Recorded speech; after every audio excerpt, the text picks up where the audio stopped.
Me, my mother told me there'd be days like this. I think you have LeBron James on the brain.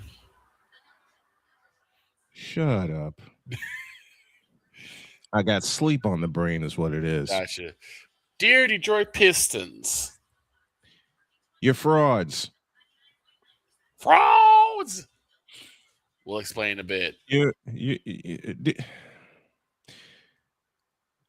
I can't believe I'm saying that because I hyped. Let's go. I can't do it. We'll do it live. Do it live. I'll write it and we'll do it live. Mister, will you please wake up? Wake up. Wake up. Wake up. Wake up.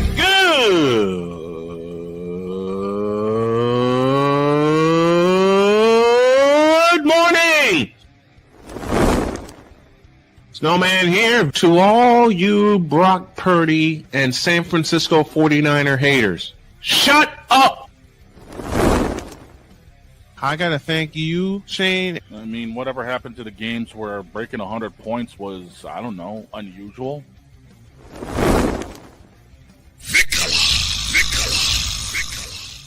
There was one word to sum up the All-Star weekend. Trays.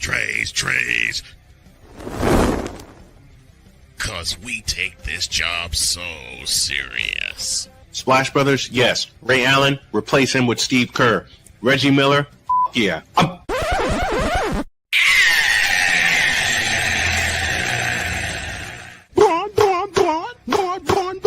What in the all types of blue hell?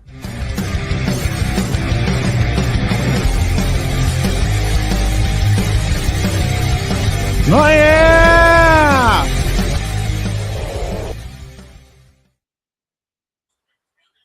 That intro's getting a refresh today. I had all kinds of plans to refresh a lot of things last night. Didn't get to them. Good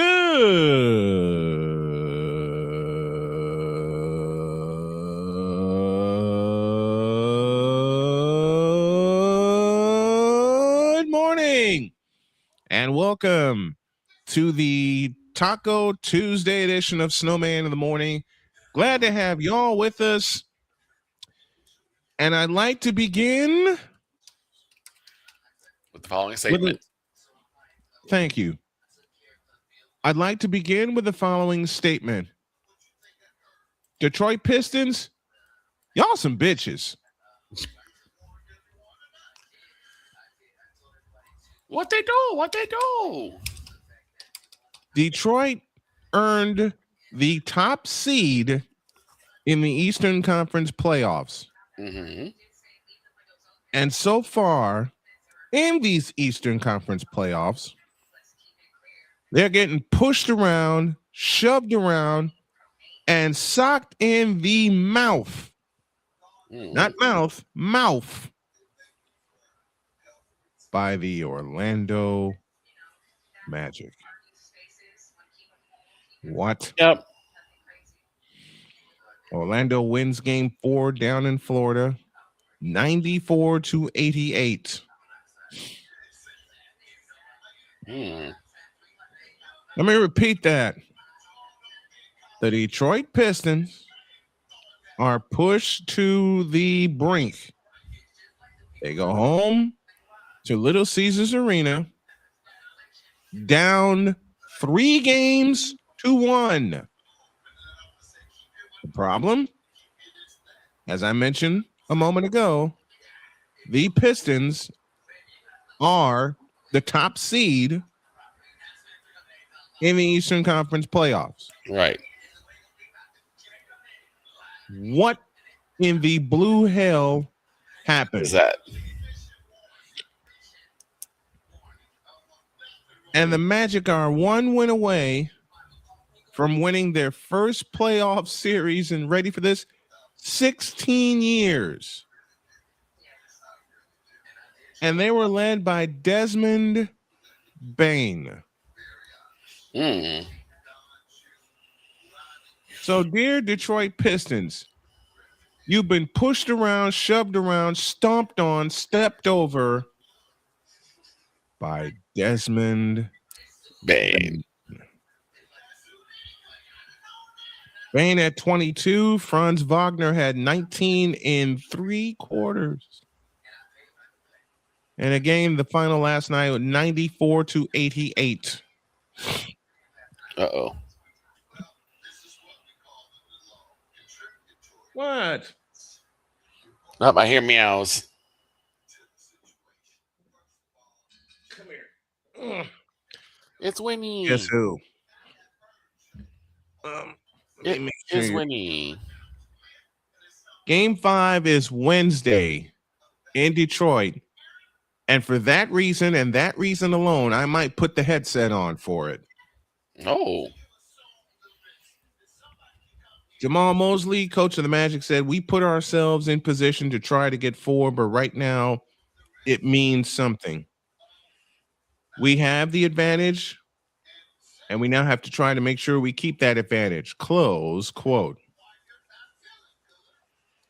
They had to win. Orlando had to win an elimination game at home in the play-in tournament.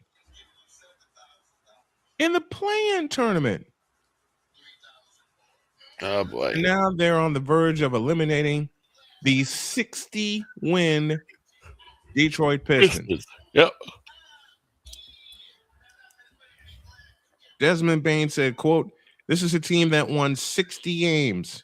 I'm sure they're not blinking an eye about not being able to win 3 games in a row. They did it multiple times throughout the regular season. That they have.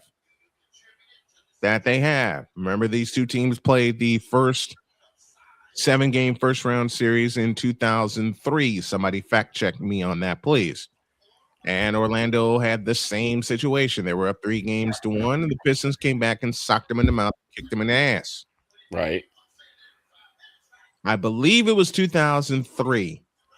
Pizzle's with us saying, come on, Magic. Pizzle, fact-check me on that, will you please? Please. See, that's one thing I invite the fans to do. If I say something correct or incorrect, check it for me. Because I got a ton of other things to do here. Paolo Banchero added 18 points on only 4 of 18 shooting. Jalen Suggs went 1 for 13, including 1 for 11 from 3-point range for the Magic. They're not going to win game 5 shooting like that at all. Right. Cade Cunningham led the top-seeded Pistons with 25 points. Tobias Harris had 20, but Cade Cunningham turned the ball over 8 times. You know the joke, Victor. 8. Yes.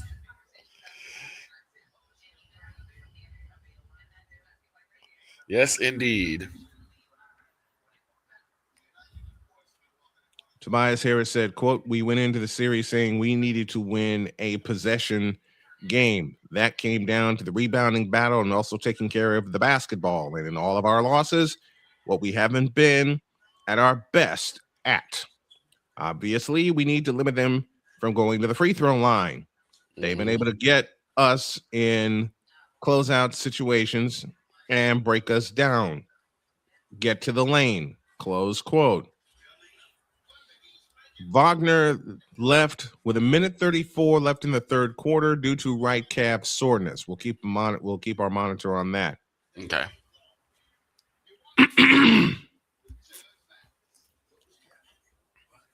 But Detroit Pistons, how do you hold a team that shot 32% from the floor and you lose? Once again, they shot 32% from the floor. And listen, Orlando has been dominant this series. Right. They beat the Pistons 112-101 in game 1 in Detroit. So there's nothing to say they won't go to Detroit and do it again. Right. And then in game 3, they beat them 113-105, and in game 4 they went 94-88. And it's rare for number 1 seed teams to be swept, right, in the playoffs, or has that happened multiple times? It's not rare for number 1 seeded for top seeded teams to lose in a playoff series. Right. First time that ever happened was 1994 with the Denver Nuggets beating the Seattle Supersonics. Anybody remember that? Right, But that right, was right. when the NBA was in 5 games. When it went to 7 games, let's go to the Pistons. Pistons beat Orlando, coming back to win 4 games to 3.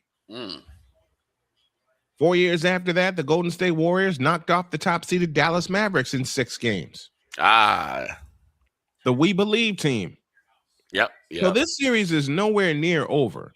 No, Nowhere near over. But seeing that is kind of demoralizing. I will use my dad's words. If the Pistons continue to play this piss poor, It's done. they're cooked. They're cooked. They're absolutely cooked. So as I said at the top of this, Detroit Pistons, y'all some bitches. Now prove me wrong and get game 5. For if you don't, there's a roast session that's going to happen here on this show. Boy. Oh boy. Because if the Pistons don't win game 5, then they'll just prove to everyone that said it before the playoffs began that the Pistons are just a bunch of frauds. Frauds. They're a bunch of frauds. You want to do something about it, Pistons? Prove us wrong.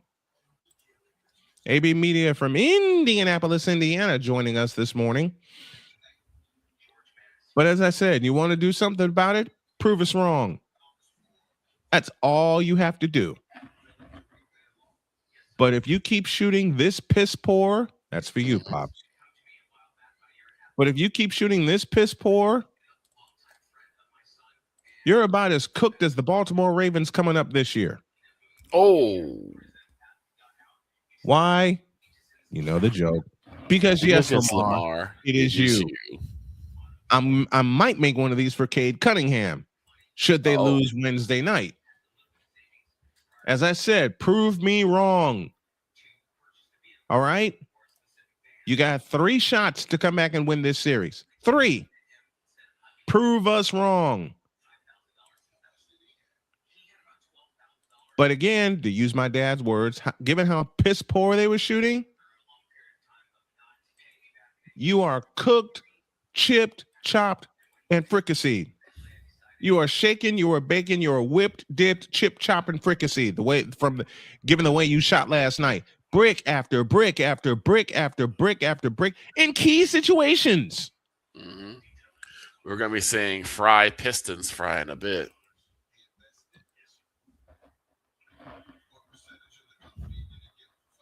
Shut up. Media asked a question. What did Klay Thompson fumble? Not a damn thing. I don't know what you guys are talking about. I'll take a short time to explain that. Okay. I will take a short time to explain that. And after y'all get back, Cooper Flagg wins the Rookie of the Year. Cooper at 19. Flagg. But does it really mean something? Snowman's take on that in a deuce.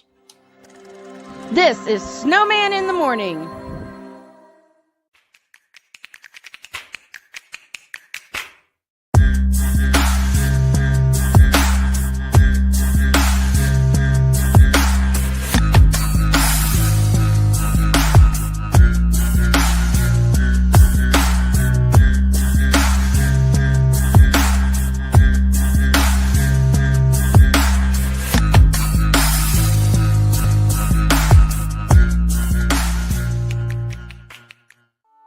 I'm Jenny Garth, and as a mother of 3, I know kids worry about a lot of things. Getting enough food to eat shouldn't be one of them. But here in America, that is a real worry for 1 in 5 children. Even though we are one of the most food-rich countries in the world, 15 million children don't know where their next meal is coming from. This is unacceptable, and something the Feeding America nationwide network of food banks is working to solve.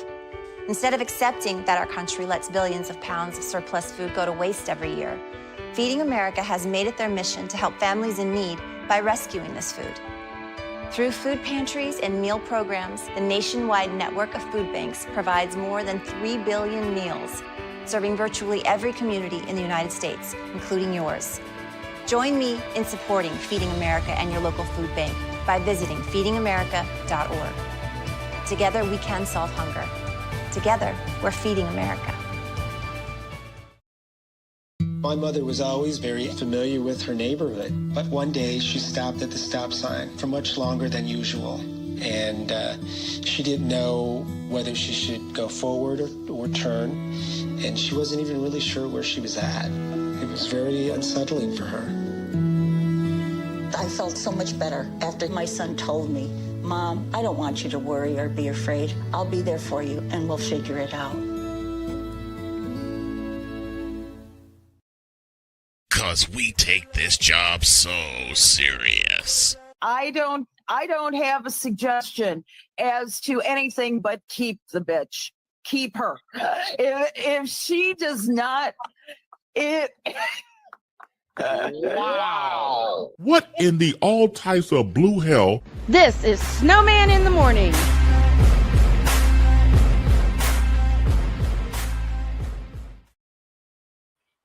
.23 after the hour, AB Media posed a question about one Klay Thompson, and I decided I'm going to talk about that off the air in a separate Snowman's take. All right. Okay. Now then, to the business at hand. And the business at hand involves one Cooper Flagg. Now, I'm going to warn people right now. People are not going to like my take on Cooper Flagg winning the Rookie of the Year. So I decided I'm going to put this here.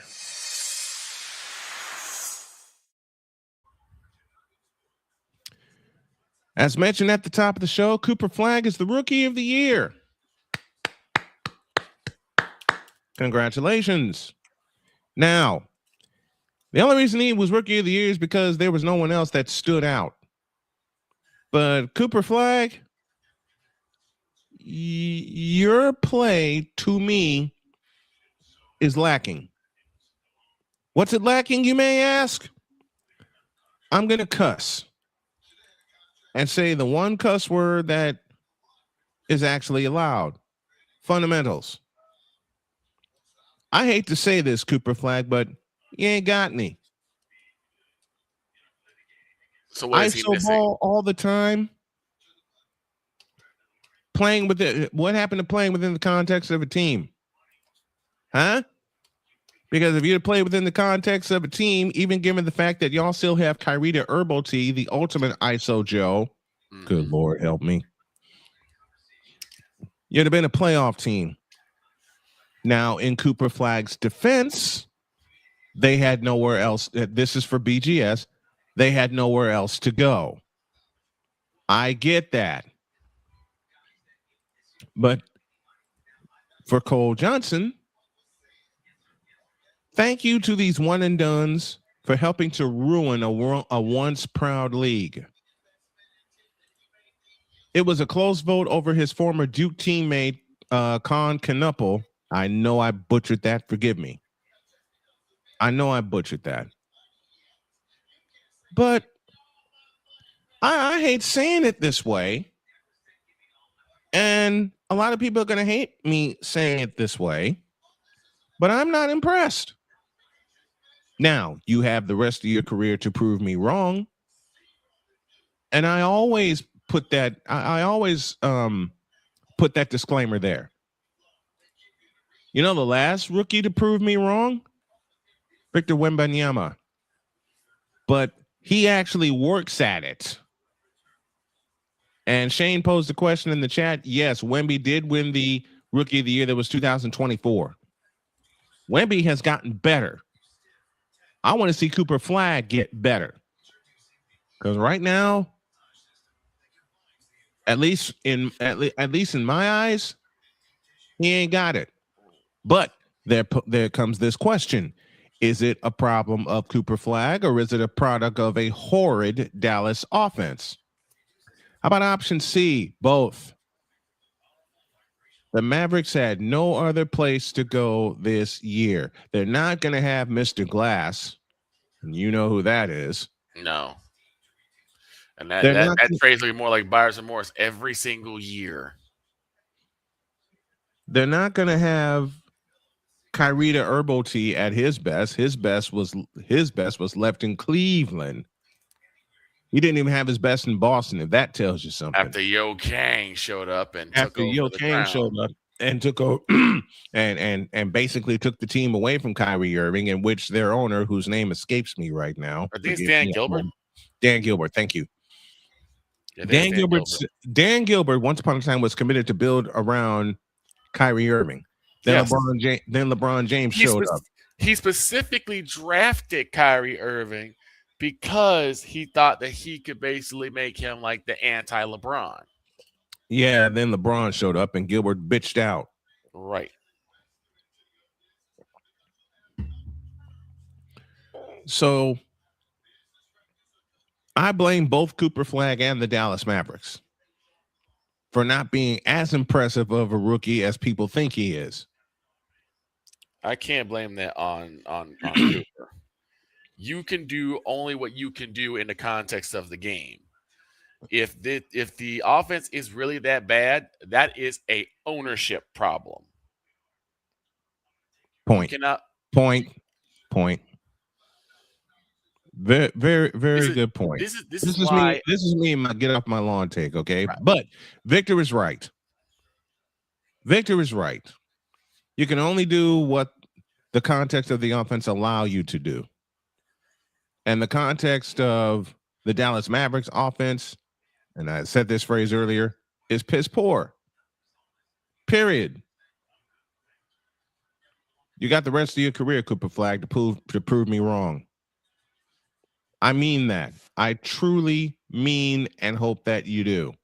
But I also truly hope and mean that the Dallas Mavericks get their act together. Mm-hmm. Because the way I'm looking at this right now, the Dallas Mavericks has sunk. Oh, yeah. The Dallas Mavericks have sunk. How far have they sunk, you ask? They've sunk lower than Shedeur Sanders. Dang. They've sunk lower. Listen, they have sunk and regressed lower than Lamar Jackson has in the past 2 seasons. Oof. Man, how do you like them apples? Because yes, Lamar, it is you. It's going to be your running theme. Forgive me. Yes, it is. But Victor brings up a great point, and I retract some of my statements in my Snowman's take, but not all of them. You can only do what the context of the offense allows you to do. True. Very, very true. I didn't think about that. See, the problem is it is the changing of the game itself. The changing of the game, and we talked about this last week, that it's become more solo personal. It's become more isolated, more iso ball, because that's what now, according to the experts, and I use that term very loosely, in quotes, that's what the fans want. The fans don't want fundamental team ball. They want more ISO. They want more crossovers. Do that again. Say that again. According to the experts, mm-hmm. They want, more ISO ball. They want more crossovers. They want more, ankle breakers. They want more dunks and more three-pointers. They want more, as you said so many times over, they want more ESPN-worthy highlights instead of a blank basketball game. It's called me ball. That's why people stop calling it B ball and they call it me ball. Mm-hmm. And Cooper Flagg is playing within the context of that because that's what the league has allowed. Right. But I still put a little bit of this on Cooper Flagg because you could have played another season at Duke, dude. You could have. And that's what sticks in my craw. But This is me. This is one person. That's what sticks in my craw. The other problem with that, though, is these guys are not necessarily this is not just their decision. It's their decision, yes, but there's also people in their ear. just go back to what happened with Derrick Rose after his torn meniscus. Yeah, well, flip them off and make your own. I think like this. I think like my dad. Mhm. I will freely admit that I think like my dad. Right.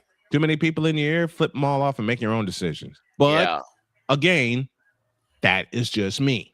Right. Okay. I'm just saying, and I understand that. I'm just saying, like, when someone's saying, they need money for the house, you want to, help your mom get her house and, get all that stuff. Because a lot of these young kids, they're not doing this just for them. They're doing it because For their family's putting pressure on them. Right. Because their family's like, hey, we want to buy this new house, or, they're about to get kicked out their house. They don't have money.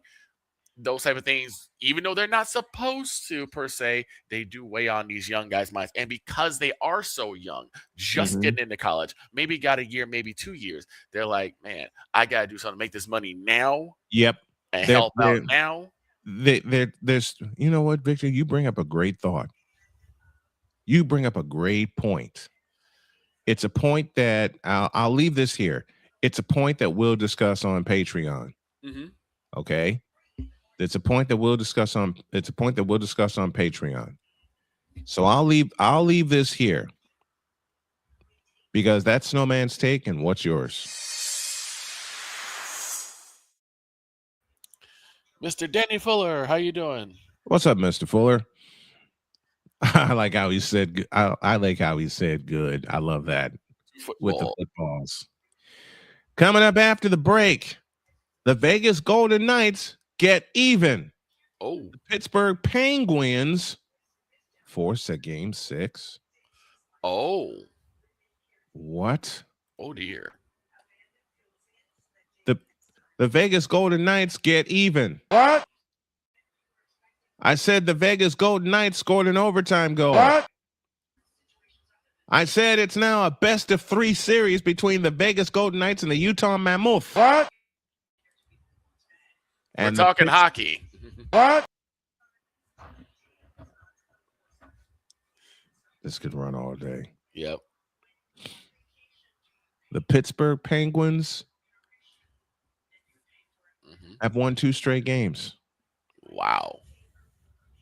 How'd that What? happen? They won at home. What? The Igloo. What? Against Philadelphia. What? They held serve. Again. What? It's a game 6. What? On Wednesday night. What? In Philadelphia. What? We'll have our power play when y'all get back in a deuce. This is Snowman in the Morning. Drew Willingham.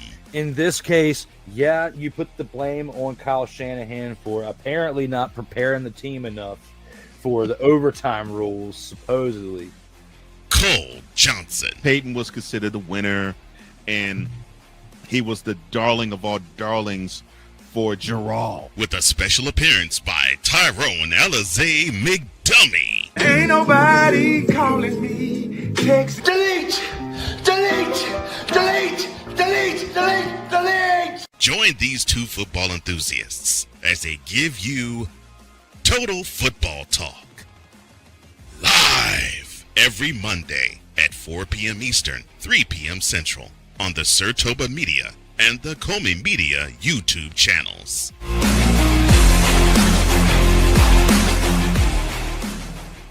Hey, Eagles fan.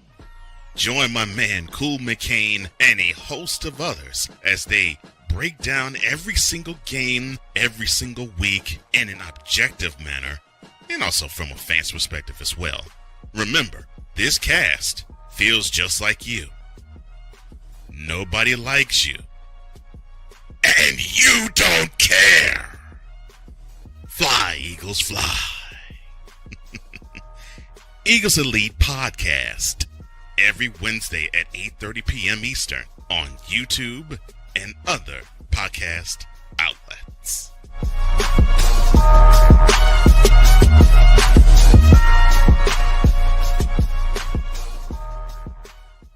From the hills of Santa Clara to the legacy of the stick, This is where red runs deep and greatness wears gold. 40 plus years of fan, 30 years in the booth, and now it's personal. The 49ers like you've never heard them before. This is That 49ers Show on Snowman Sportsnet. Hosted by Brian Snow, each week you will get a recap of the game that just happened and the game that will happen. All the stats, facts, and figures, all the fun notes, fan chats, and everything else you could put into 30 minutes. This is That 49ers Show on Snowman Sportsnet. Wednesdays at 7 p.m. Eastern, 6 p.m. Central.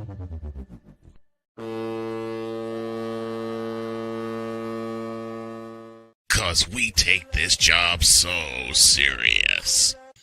What are we doing? What in the all types of blue hell? This is Snowman in the Morning.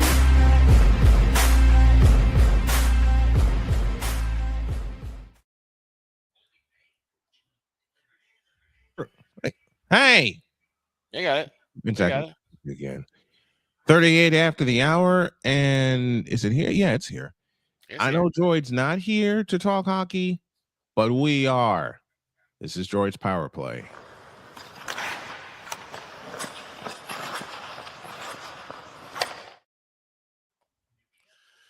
We're going to start in Salt Lake City, Utah. Utah, okay. Where the Vegas Golden Knights were cruising. They were up 3-0. Pavel Dorofeyev, Brett Howden, a shorthanded goal, and Cole Smith made it 3-0 early in the second period. Then Utah responded. Nick Schmaltz and Ian Cole made it 3-2 at the end of 2. Michael Carson and Clayton Keller gave Utah a 4-3 lead. 5-10 into the third period. And then Vegas responded with Brett Howden scoring his second goal of the game. And that's where we stood until 51 seconds remained in the overtime. And Shea Theodore knocked home the game winner, the assist to Jack Eichel and Brett Howden.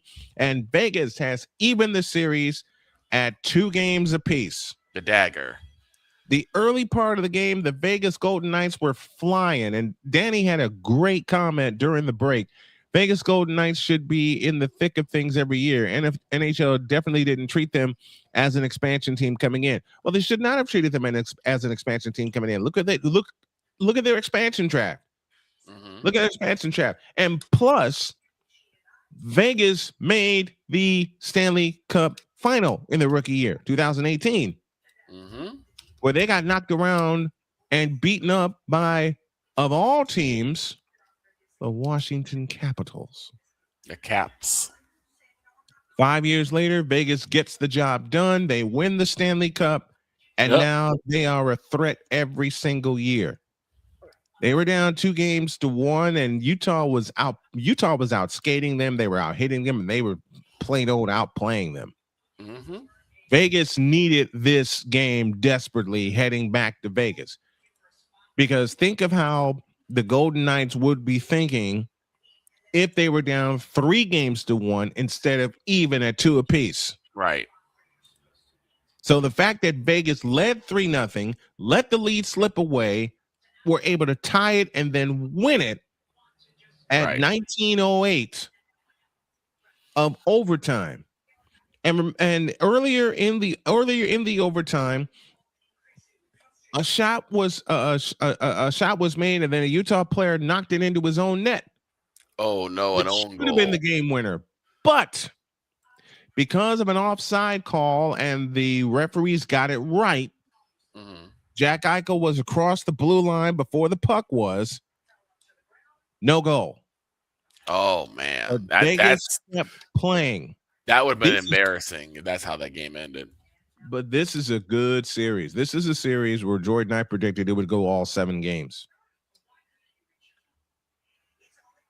And it's looking that way now. It's 2 apiece heading to game 5 tomorrow. Oh boy, I might be busy. Game 5 is tomorrow. You heard what I said. Game 5 is tomorrow. I wasn't ready. Game 5 is tomorrow. What? In Mañana. Vegas. What? On the Strip. What? At T-Mobile Arena. What? Vegas needed this game badly. They really did. They needed this game badly. And any team that's down 2-1, you want to get even. Mm-hmm. Unless you're the Detroit Pistons. Oh. Pistons still getting kicked. They're going to get kicked all show if I got something to say about it. Again, they're cowering in the corner. They just go and get kicked again. Mm-hmm. They're like, enough. No, y'all lost. So the Golden Knights win 5-4 late in the overtime. And let's see how they respond in game 5. They outshot Utah 36-31. They only had 6 penalty minutes for the entire game. Utah had 8. And in front of 12,478 at the Delta Center. Shea Theodore with the game winner. Now, I'll ask you, Victor, what does this do for Utah after having led the series with a chance to take a stranglehold on the series and they let the game get away, especially after they rallied to come back to take the lead in the third period? What's this do for Utah? What's this do for Utah? The sense of urgency has to kick in now. Because if you get punched in the mouth, or even if you do the punching in the mouth, right? Mm-hmm. You still, that sense of urgency is there. He's like, okay, we're one more game towards our goal.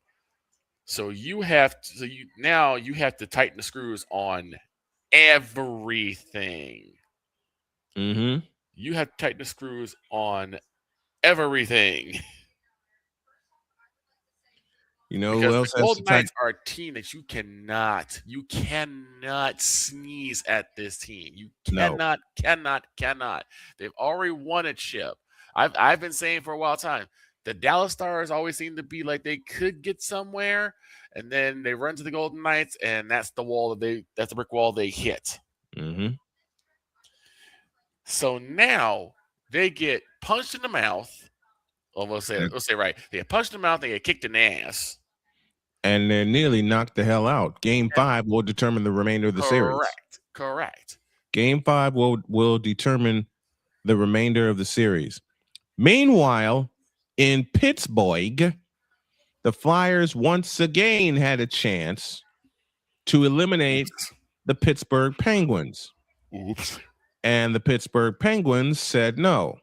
Oops. Penguins win 3-2 on the strength of a first period goal from Elmer Soderblom. Wow. At the 2:45 mark of period 1. And in essence, that was the game winner. Right. That was the real game winner is by Chris Letang. That came at 17:12 of period 3. That broke a 2-2 tie because the Flyers fought back. Mm-hmm. The Flyers were being bullies in this series as the road team. Pittsburgh had home ice advantage. Can you imagine Philadelphia fans if they lose this series to Pittsburgh? Oh my God. Let me explain this. This is the second time in franchise history for Pittsburgh that they have forced a game 6 after being down 3-0. Wow. Let me say that again. This is the second time in franchise history that the Pittsburgh Penguins forced a game 6 after being down 3-0. The other team that they faced, oddly enough, the Philadelphia Flyers. Wow. Now, the Flyers won that series, and I believe it took all 7. Mm-hmm. Can you imagine Flyer fans if the Penguins were to go to Philadelphia, and I believe that is when, oh God, I'm going to be busy. That's Wednesday night. Mm-hmm. Folks, Wednesday just may see the debut of the SMSN Sports Carousel. I'll explain more during hour 2. I can't get over that fact because I saw it flash on my screen and I couldn't believe it. I was supposed to do the Utah game last night, but I fell asleep. Right. For the second time in franchise history, the Pittsburgh Penguins have forced a Game 6 after being down 3-0. The opponent, the first time they did it, 2012, the Philadelphia Flyers. Ooh.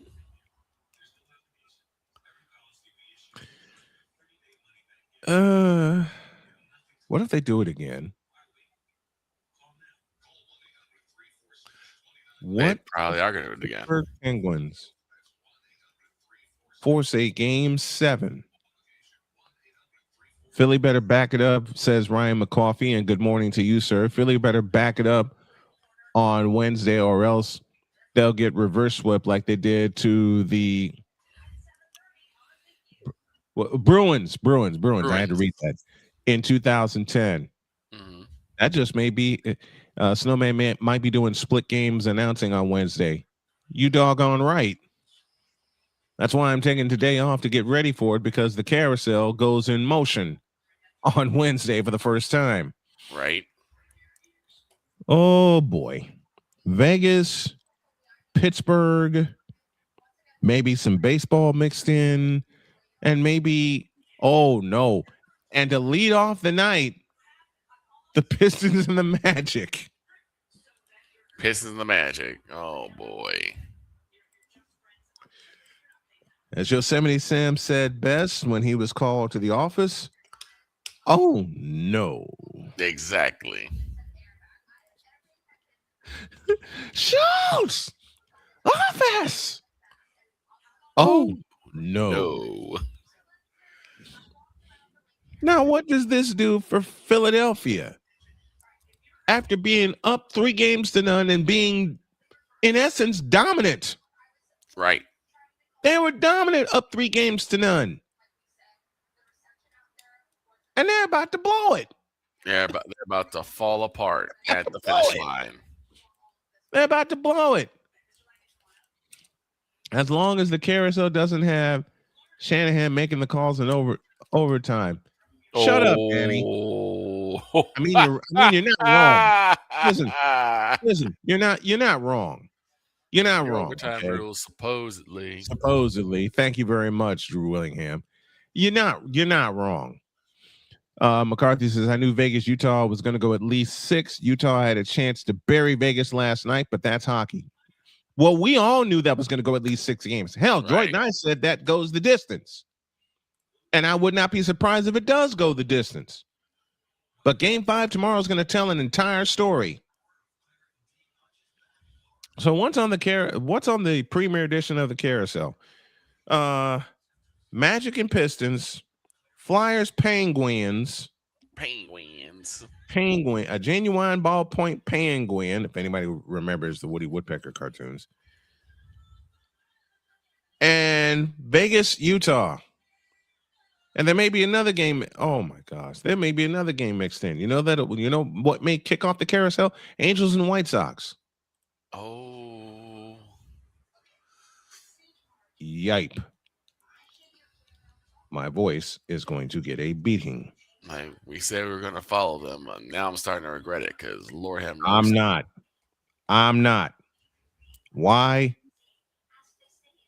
Munetaka Murakami. That's why. McCarthy says, I had Utah winning in 6 and then beating the winner of the Anaheim Edmonton series to go to the Western Conference Finals, aka the Campbell Conference Finals.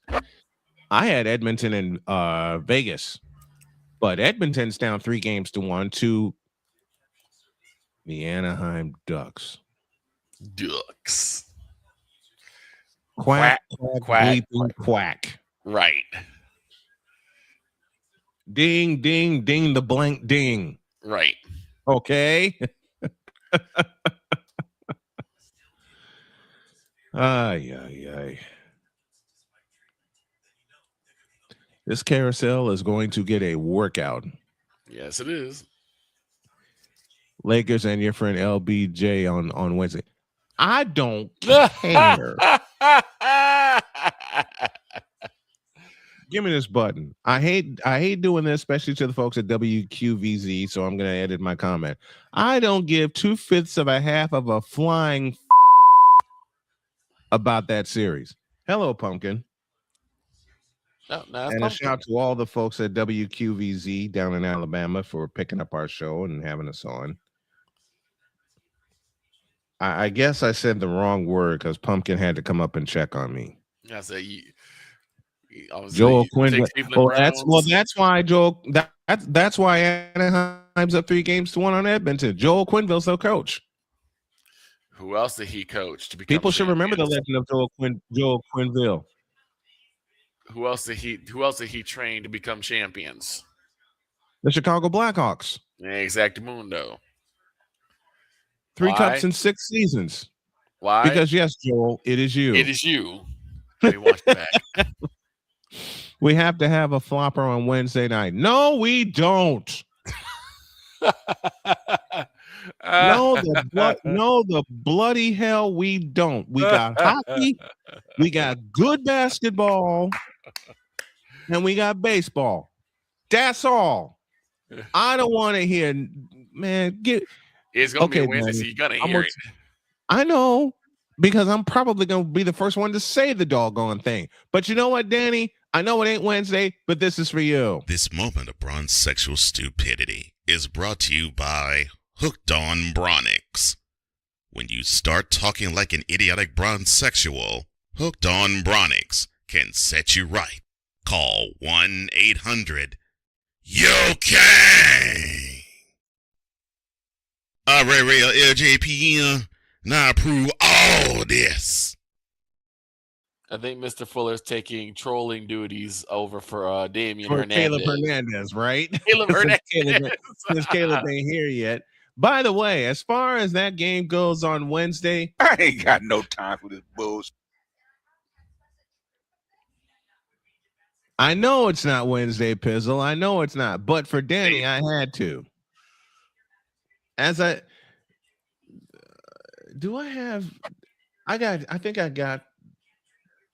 better have it, right? There you go. You know, you know what the Pizzle, this one's for you. You know what the Pittsburgh Penguins are thinking after check that. You know what the Philadelphia Flyers are thinking the last 2 games? Well, that game sucked. Right. Exactly. You know what the Detroit Pistons are thinking the last 2 games? Well, that game sucked. You know what the Orlando Magic are trying to tell the Pistons? Now get out my face, you thirsty bitches. You know what the Philadelphia Flyers have another chance to do to the Pittsburgh Penguins, as well as Vegas to Utah? Now get out my face, you thirsty bitches.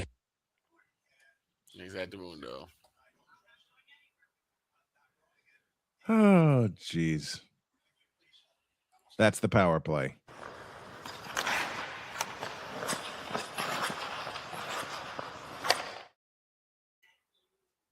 Power Play today is brought to you by Fanatics, officially licensed everything, whether it's the Utah Mammoth, the Vegas Golden Knights, the Edmonton Oilers, Anaheim Ducks, Detroit Pistons, Orlando Magic, or whomever is in your playoff chase.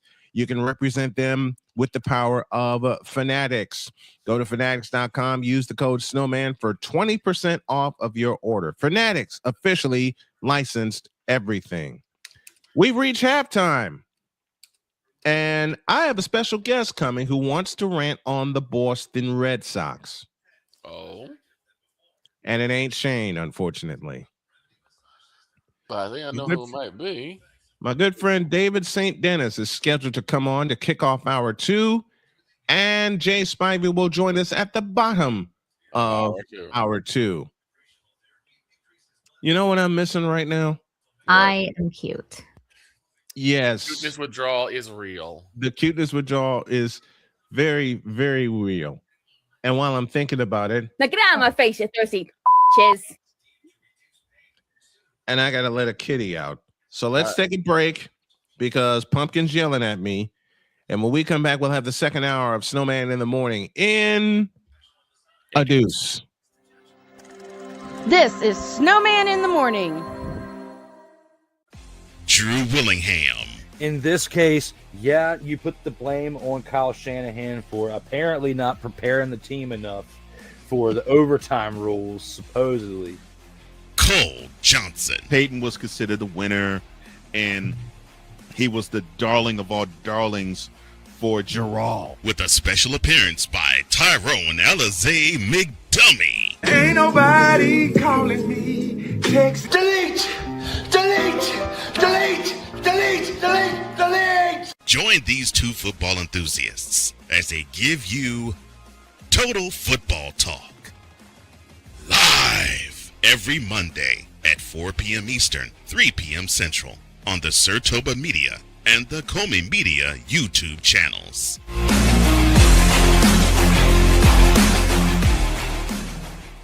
Hey, Eagles fan. Join my man Cool McCain and a host of others as they break down every single game, every single week in an objective manner, and also from a fan's perspective as well. Remember, this cast feels just like you. Nobody likes you.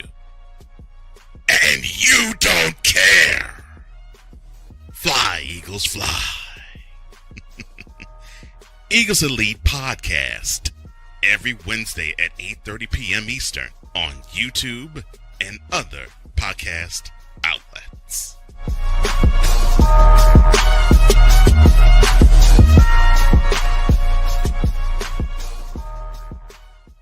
From the hills of Santa Clara to the legacy of the stick, this is where red runs deep and greatness wears gold.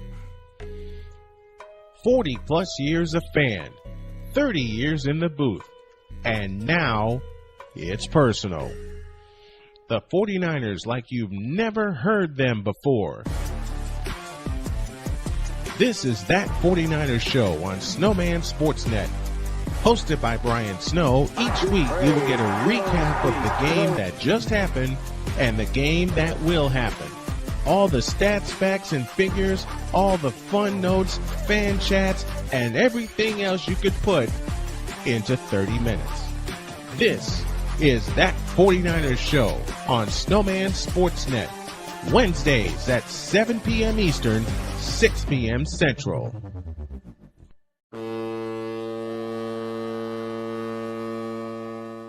Cause we take this job so serious. What are we doing? What in the all types of blue hell? This is Snowman in the Morning.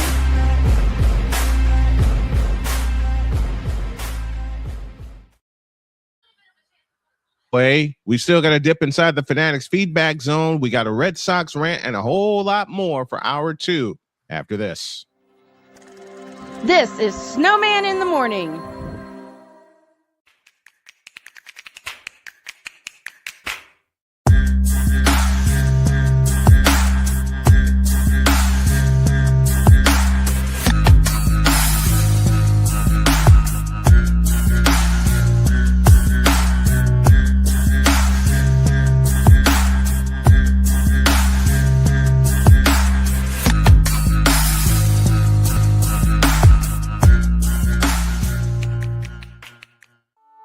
I'm Jenny Garth, and as a mother of 3, I know kids worry about a lot of things. Getting enough food to eat shouldn't be one of them. But here in America, that is a real worry for 1 in 5 children. Even though we are one of the most food-rich countries in the world, 15 million children don't know where their next meal is coming from. This is unacceptable, and something the Feeding America nationwide network of food banks is working to solve. Instead of accepting that our country lets billions of pounds of surplus food go to waste every year, Feeding America has made it their mission to help families in need by rescuing this food. Through food pantries and meal programs, the nationwide network of food banks provides more than 3 billion meals, serving virtually every community in the United States, including yours. Join me in supporting Feeding America and your local food bank by visiting feedingamerica.org. Together, we can solve hunger. Together, we're feeding America. My mother was always very familiar with her neighborhood, but one day she stopped at the stop sign for much longer than usual. And she didn't know whether she should go forward or turn, and she wasn't even really sure where she was at. It was very unsettling for her.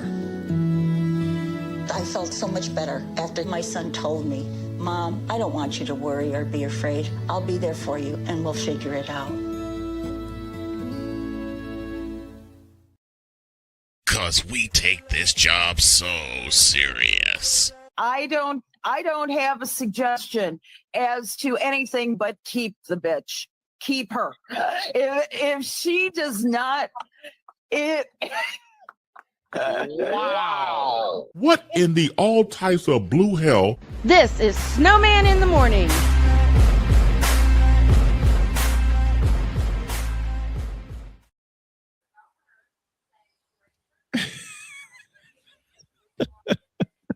Right, drop Moran. Which is where that nickname was born. We owe you an 1103. We owe you an ID. This is Snowman in the Morning. You're listening to WQVZ, 1700 AM Mission Radio. Broadcasting live in your region, across our nation, and around the world, this is Snowman Multimedia. We need to see it. And Father O'Shaughnessy need to go to hell. It's really, in the end, basically a skill issue. Here he is back in the shotgun, takes a snap, throws to Jesus Christ. Shut up! Well, that game sucked. I'm on Alarm Island. Give me them cocks! Now get out my face, you thirsty bitches. Now get out of my face, you thirsty bitches. Now get out of my face, you thirsty bitches. Now get the hell out of my face, you thirsty bitches. I'm going to warn people. Sorry. I'm going to warn people right now. The commissioner will be here tomorrow. Oh, no.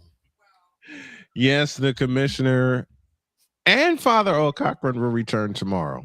Oh, dear God. And they're going to have a fight. Why? What are they fighting for? It's Never your mind. fault. Excuse me? You heard what I said. It's your fault. I ain't do nothing. That's a lie. No, I'm All kidding. I'm kidding. I'm kidding. Danny Fuller says we have to have a flopper on Wednesday night. No, we don't. Pilsen says it's not Wednesday. I know that, but I had to mess with Danny. Napoleon Johnamite is here. Love the rants on the Red Sox, says Danny Fuller. Ryan McCarthy says, in the immortal words of no credentials required, tribal chief and YSL Jefe, F. Boston. Well, someone's going to have something to say about that. Something tells me that the Empress of the picks will be phoning in her NFL and NCAA football picks during the upcoming season. I have a solution for that. Yeah. And Napoleon, you're involved. Also in VTubing history, yesterday was the 1-year anniversary of graduation of Miss Gura. Nanashi Mume. Mume of Hololive English. Yep. And Thursday, the 1-year anniversary, Gargura. Nacho fry. Would you like a nacho fry? Oh, Lord. Would you like a nacho? Napoleon, ever since you sent me that, I've wanted nothing but nacho fries. All right. I promised to rant on the Boston Red Sox, but someone asked me, no, change that. Begged me. He said, look, I need to let this out about my Red Sox. Here he is, David St. Denis, who made an appearance on my favorite game show, The Price is Right. There you go. Off camera, but yes, I did. Yes, off the camera. 1 year. Is this Power David? What's up? Is this Power David 3000? It is. Yeah. It is. Now, I promised Power Man 3000. I promised David to let him let loose on the Boston Red Sox. So, with that thought in mind and all that's going on there, floor is yours, sir. So, For those who don't know, uh, this past Saturday, they fired Alex Cora, the manager of the Boston Red Sox, for 7 years because he wasn't there in 2020. But other than 2020, he's been there since 2018. And I am happy for Chad Tracy for getting called up and being the interim manager for the time being. I met Chad a couple of times. He's a good person, and I know that he will do well here from my experience watching him up close in Worcester. But the thing is, what upsets me about Alex Cora getting fired is the fact that they did not have a team ready for him to manage this season. Why? Oh yeah, who was their basement to start off 2025? Oh yeah, Alex Bregman then came back. And who did they replace? Caleb Durbin, who's been an absolute trash player for the start of the year. And his only home run so far was off a position player by the Baltimore Orioles. That's how bad his season has gotten, started up to this point. And Trevor Story, he's been struggling a lot as well. And he is the leader of this Red Sox team. We had other leaders in this clubhouse. Rob Refsnyder, who is now with Seattle, and Alex Bregman, obviously now with the Cubs. And I'm just like, yes, something needed to change. But you didn't have to fire Alex Cora and all of his staff because, Casey Veritek, he's not going to take a role that that was signed to him on a later date. Because he's been with the organization for over 30 years, and that's the way you want him to reassign because you cleaned house, but you wanted to make it look good.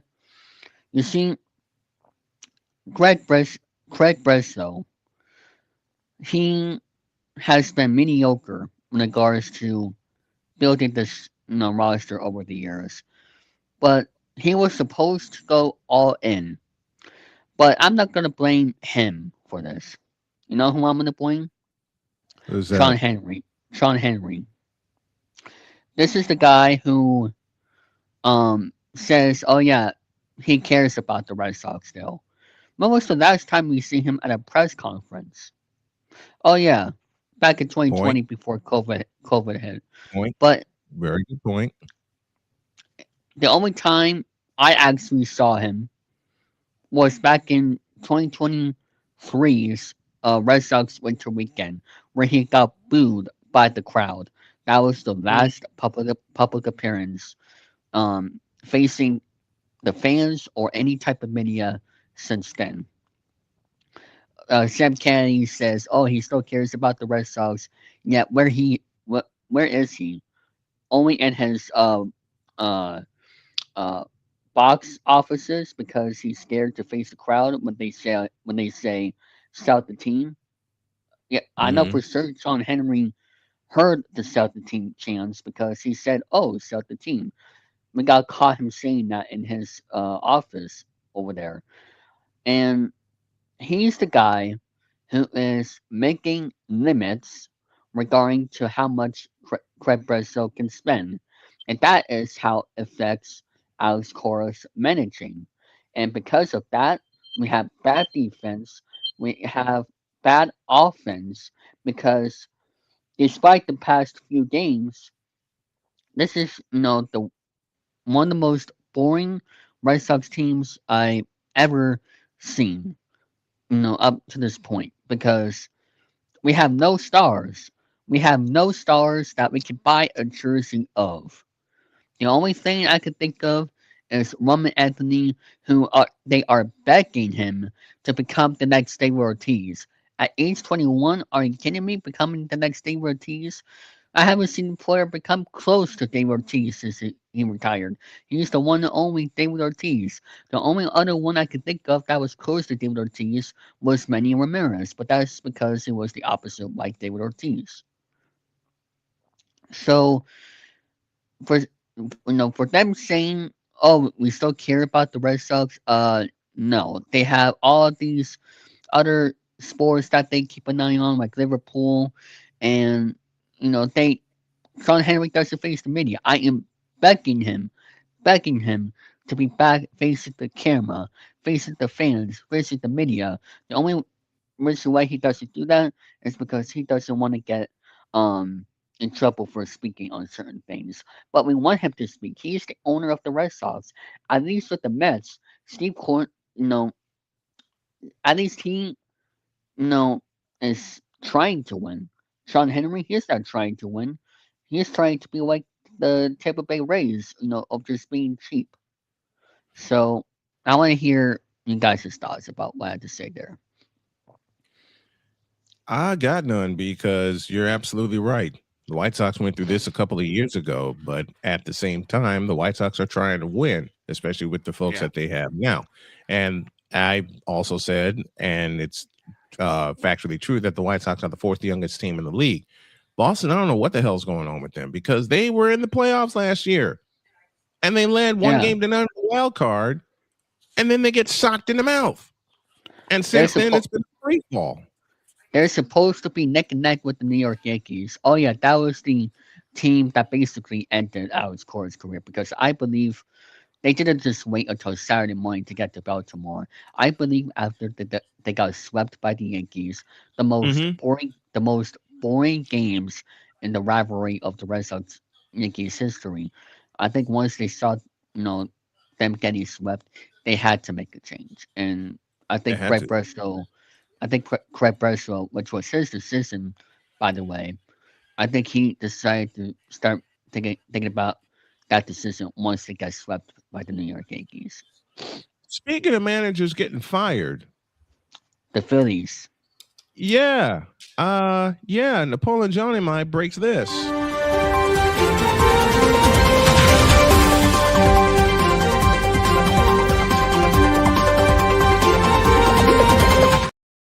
What? Rob Thompson, you fired. What? Philadelphia Phillies have parted ways with manager Rob Thompson.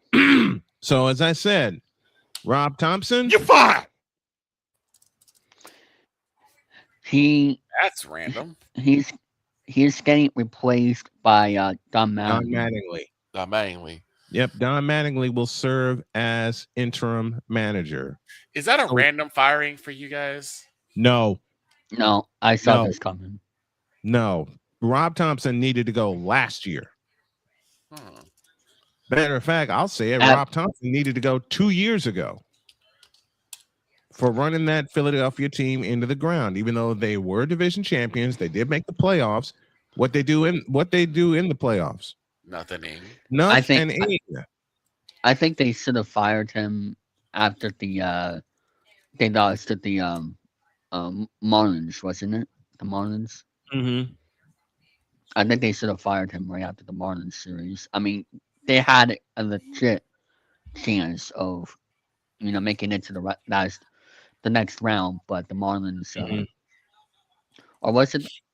I think it was the Marlins. It was the Dodgers series, because I think it's the Dodgers you're thinking about, because there is one basic play that it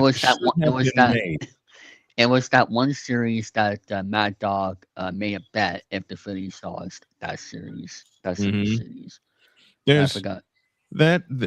I go, when Rob Thompson should have been fired, I go back to the division series with the Phillies and the Dodgers.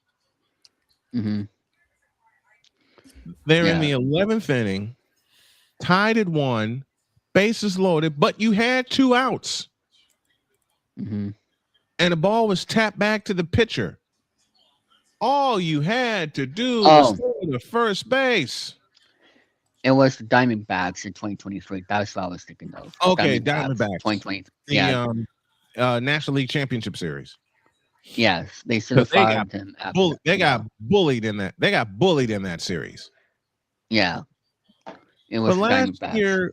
But last year, in the playoffs, all you had to do was throw to first base. Now I can't remember the pitcher's name, but he panicked and threw home while the runners were going. Yeah. With 2 outs. With 2 outs, you take the out at first. You take the out at first. You take the out at first automatically. You take the out at first, and you go to the 12th inning. Yeah. But David has a terrific point that Rob Thompson should have been gone after the National League Championship Series in 2023 because they got punched in the mouth. Yeah. By an Arizona team that had no business being there. Right. And then Arizona gets punched in the mouth by, of all teams, the Texas Rangers. What? Yeah. You have to fire managers like that, like what happened with the Red Sox with Greg Little. They really had to do something like that 20 years later. But I don't know. It's just now the question now becomes, is Alex Cora going to the Mets?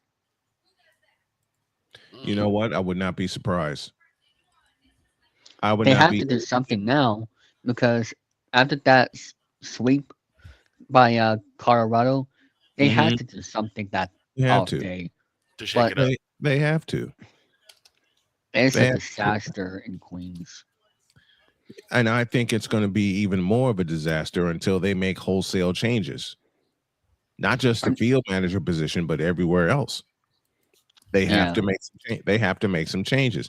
And now, Victor mentioned it earlier in the show about buyer's remorse. I think the Mets are having buyer's remorse about one Bo Bichette.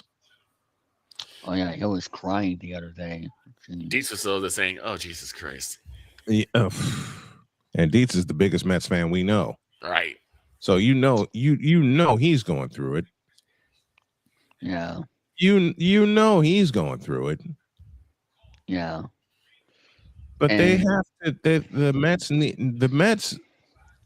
The Mets needed to make a change last year. At the end of last year. Yeah. I mean, they have to make a change because they should have fired him, Mendoza, after they missed the playoffs with that type of roster.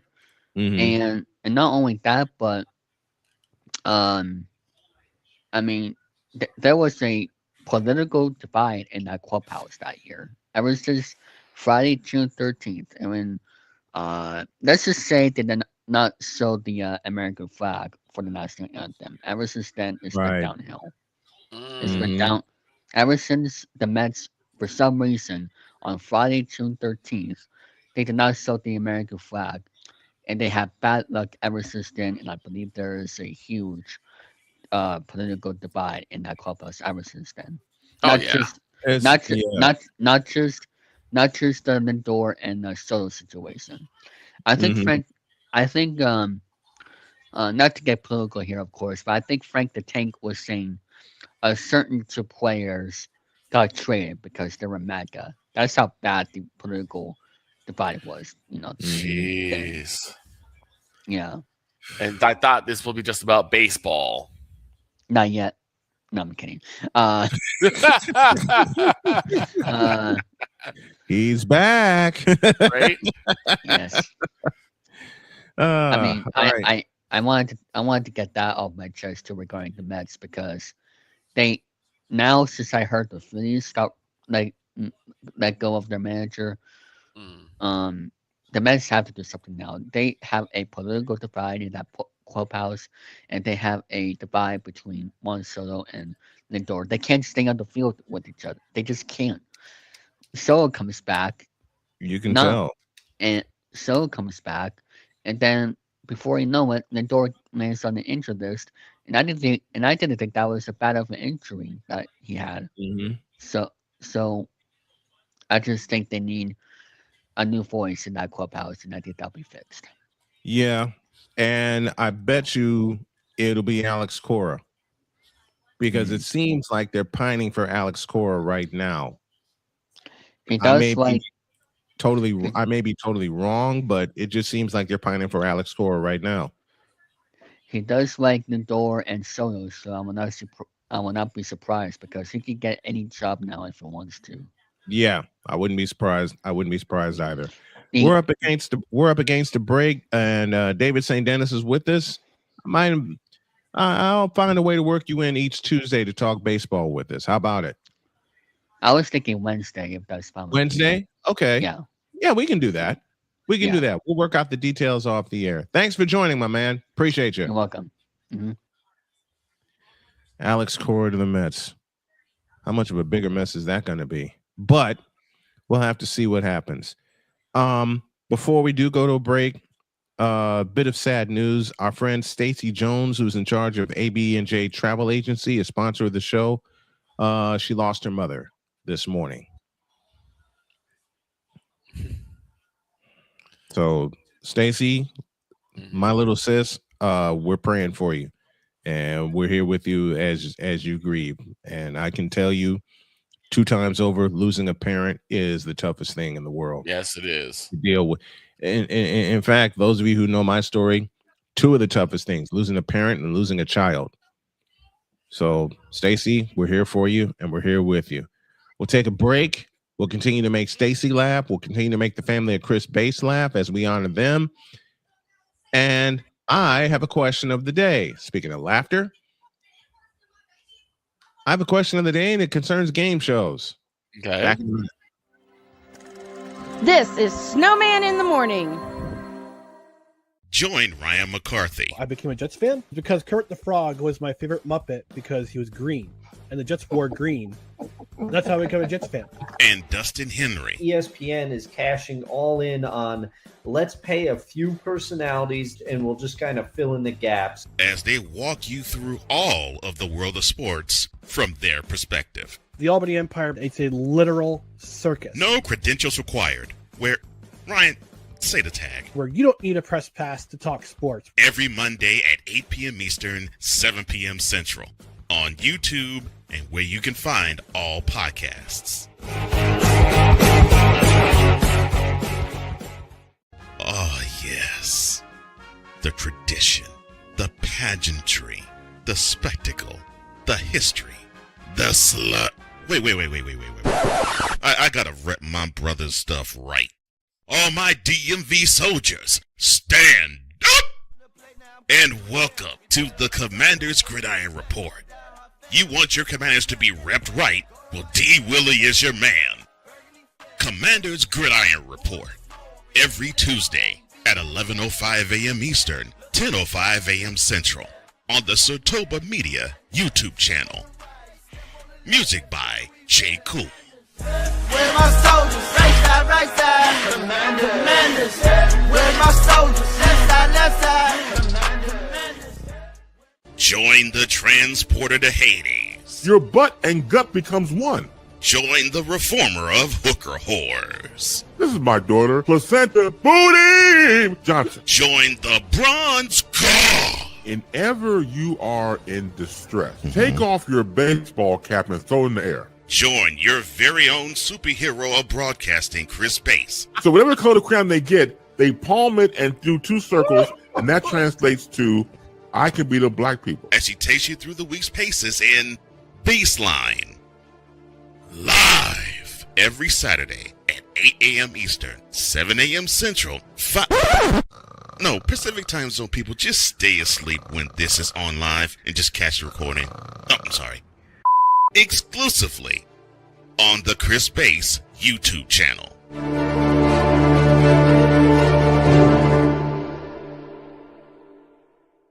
Cause we take this job so serious.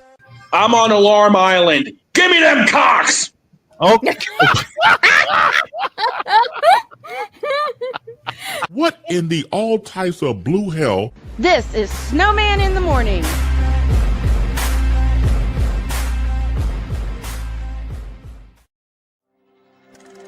This is Snowman in the Morning. Join Ryan McCarthy. I became a Jets fan because Kurt the Frog was my favorite Muppet because he was green, and the Jets wore green. That's how I became a Jets fan. And Dustin Henry. ESPN is cashing all in on let's pay a few personalities and we'll just kind of fill in the gaps as they walk you through all of the world of sports from their perspective. The Albany Empire, it's a literal circus. No credentials required. Where, Ryan, say the tag. Where you don't need a press pass to talk sports. Every Monday at 8 p.m. Eastern, 7 p.m. Central. On YouTube and where you can find all podcasts. Oh, yes. The tradition, the pageantry, the spectacle, the history, the slut. Wait. I gotta rep my brother's stuff right. All my DMV soldiers, stand up! And welcome to the Commander's Gridiron Report. You want your commanders to be repped right? Well, D. Willie is your man. Commander's Gridiron Report. Every Tuesday at 11:05 a.m. Eastern, 10:05 a.m. Central. On the Sotoba Media YouTube channel. Music by Shea. Where my soldiers, right side, commanders. Where my soldiers, left side. Join the transporter to Hades. Your butt and gut becomes one. Join the reformer of hooker whores. This is my daughter, Placenta Booty Johnson. Join the bronze car. Whenever you are in distress, take off your baseball cap and throw it in the air. Join your very own superhero of broadcasting, Chris Bass. So whatever color crayon they get, they palm it and do two circles, and that translates to I can beat up black people. As he takes you through the week's paces in Baseline. Live every Saturday at 8 a.m. Eastern, 7 a.m. Central, No, Pacific time zone people, just stay asleep when this is on live and just catch the recording. Oh, I'm sorry. Exclusively on the Chris Bass YouTube channel.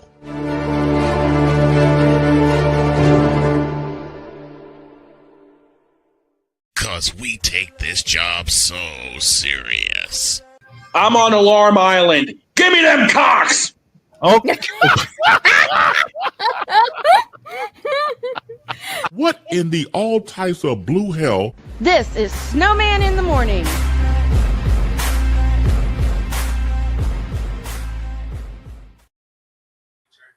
$29 after the hour. Here's a quick ID.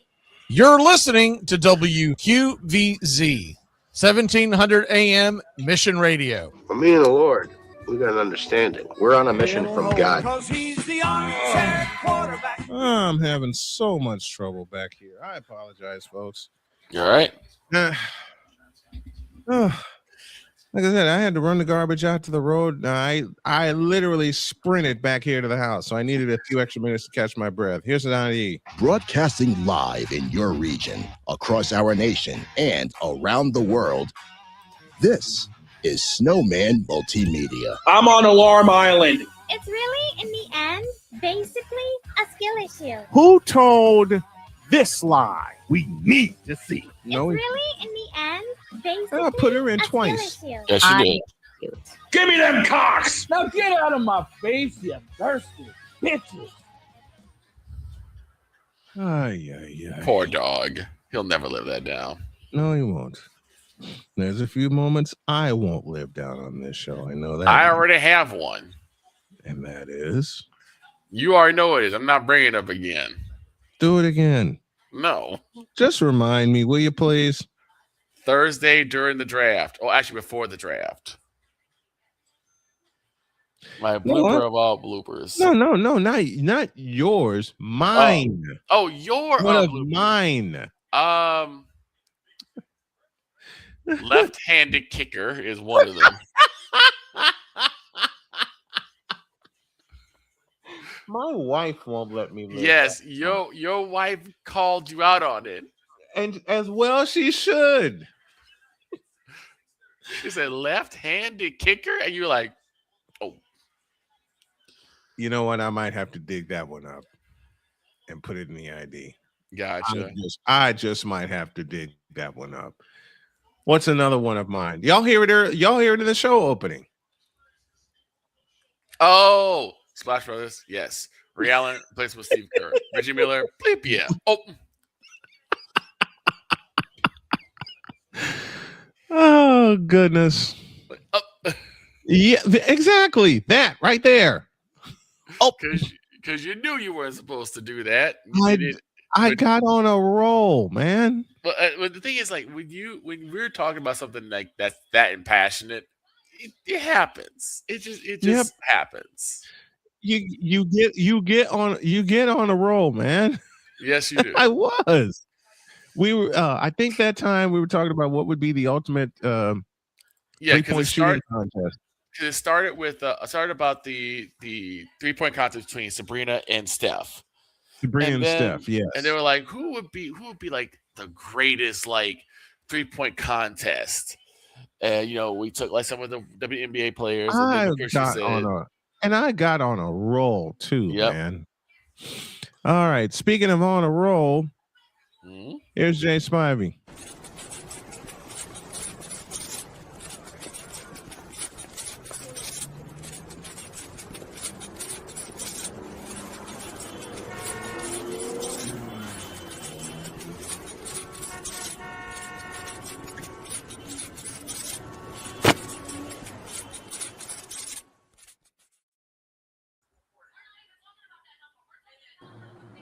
Jay Spivey joins us this morning. Good morning, Jay. How are you? What's up, guys? Good morning, Mr. Spivey. How was your draft Thursday, or should I say your draft weekend? I enjoy watching just about any drafts, especially the NFL draft, because even if you don't know the players, it's just fun to watch the ins and outs and how different administrations handle things. I have a question.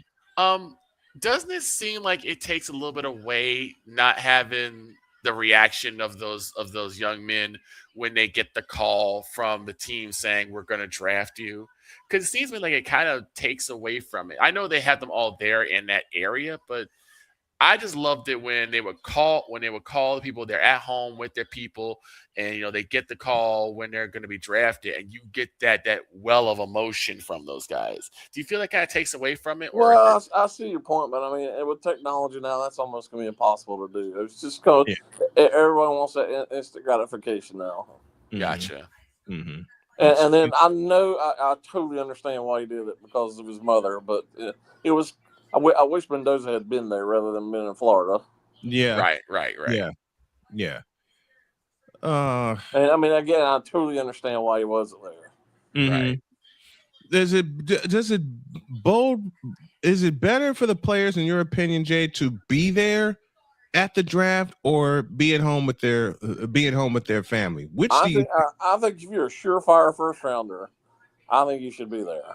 Now, however, if you drop, as some of them did over the weekend, then it's kind of embarrassing. Right. I mean, maybe one of the biggest examples of that ever was Aaron Rodgers. Yes, I was gonna say Shedeur Sanders should have stayed at home then, because yikes. Yeah, he dropped all the way to the 5th round, man. Right, he dropped all the way to the 5th round. A drop that happened because of a story that happened 2 years ago. Nobody thought Shedeur was really a surefire first rounder like Aaron Rodgers was. Look, we didn't. We certainly didn't. Okay, and there are people coming up to me asking how high Shedeur Sanders will be drafted, and I flat out told them he's not going to be drafted in the 1st round or maybe the first 2 rounds, and people thought I was crazy. I thought he would be 3rd round at the absolute least. He would have been at 3rd round. But then a lot of stories had started coming through about he had really horrible interviews with some of the other teams. He came off extremely arrogant, extremely egotistical, and it just really soured teams on him. So I think one of the biggest flaps of him was not necessarily his ability, but the fact he's been tied to his dad his entire football career. And that's true, too. So there's a hint of nepotism, too. Yep. And they wondered how he would do without his dad there. I think they're still wondering that because Dion still finds a way to his son's games. Yep. I don't know how, but he still finds a way to his son's games, and I don't know if that's. I still don't know to this day. And I've watched him at Jackson State. I've watched him at Colorado. I don't know if that's going to help him or hurt him in the long run. I think it's going to hurt him. Well, I mean, the other thing is, we've seen it with quarterbacks many times over. Mm-hmm. Just because you play well your first year doesn't guarantee you're gonna have a great career. True. Right. I mean, look at what CJ Stroud's doing. He hasn't been he's the shell of himself the last couple of years. I'll give you another I'll give you another quarterback that's regressed. And people don't want people do not want to use the word regress when it comes to some of these quarterbacks. I will. No question. I will use the word. CJ Stroud has regressed, and the quarterback that has regressed the most, and I know a lot of people that will disagree with me about it, is Lamar Jackson. Well, his is because his athletic ability is not what it used to be because of all the injuries he's had. Right. Yeah. His is not necessarily because of play. His just I think he's just not. He doesn't have the speed he used to. Do you think that maybe CJ Stroud's regression is on him, or is it on the fact that he doesn't really have that effective an offensive line? Oh, it's definitely on him. You hear all the quote unquote experts. They all say that. They all say it's on him. Now and they all say he's going to have to improve over the offseason. Well, we'll see in September. Right. We will see it. People will like to blame the fact that he's had a couple of concussions, which he has. He hasn't gone through what Tua Tagovailoa has. God bless him. But he's regressed, man. No doubt. CJ Stroud, since the game at Georgia, CJ Stroud has gone downhill. Now, did he have a great rookie year? Yes, he did. And it's like Jay said, just because you have a great rookie year doesn't mean you're going to have a great career. Stroud for 4,000 yards. If he struggles this year or struggles through the whole year, if they let him keep playing, that's on the Texans because they're letting this defense is really good, and they're just letting them go to waste. Yeah, I mean they're a Super Bowl caliber defense. You just get some help, get a quarterback, and you're easy in the Super Bowl. Right, easy. Get a stable running back too, and they thought that was Joe Mixon. And then Joe Mixon got hurt.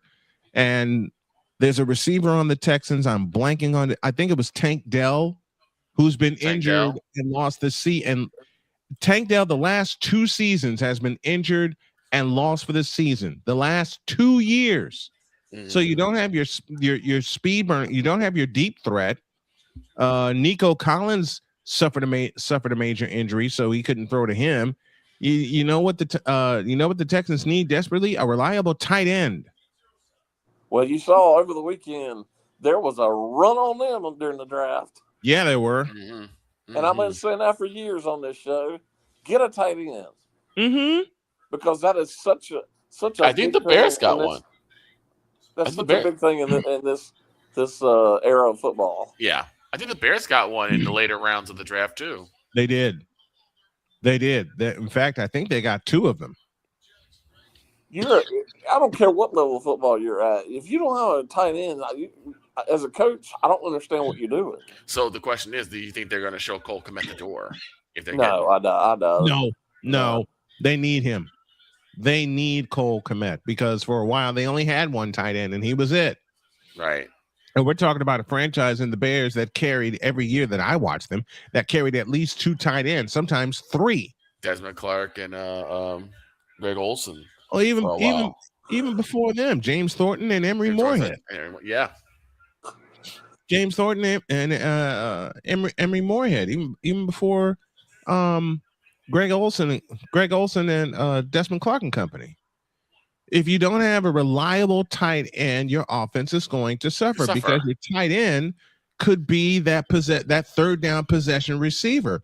Now, a lot of teams today, and Jay and I have talked about this, a lot of teams today would like to use a speed guy on third down. But what you need on third down is possession. What you need is to pick up a first down. Did it seem like there were a lot of players who seemed to be on the smaller side? Like there were a lot of players I saw that were like just barely 6 foot even, or maybe like 5 foot 10.